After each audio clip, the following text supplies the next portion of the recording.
Hello again, folks. Welcome back. This one's for day 17 of the January Jail Jewellery Challenge.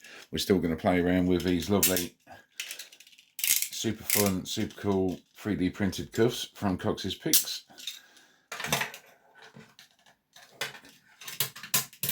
Hinged cuffs.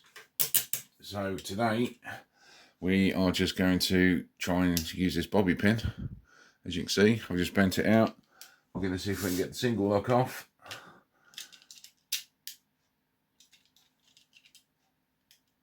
Hopefully. There we go.